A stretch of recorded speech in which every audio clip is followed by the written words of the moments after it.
Sveiki, ar kada esate lietę dangų?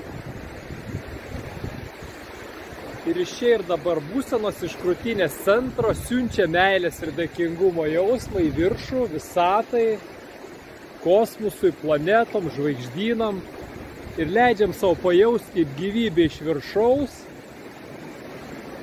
per mus baltos šviesos pavidalų leidžias per galvą visą kūną ir susigeria į žemę. Pajauskime.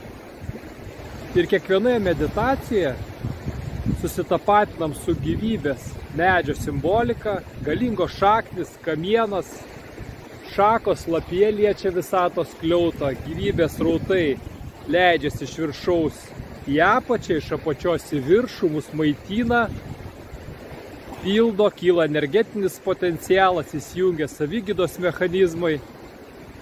Tad kviečiu visus dalyvauti meditacijose ir lavinti savybę medituoti. Iki pasimatymo. Linkėjimai iš pajūrio.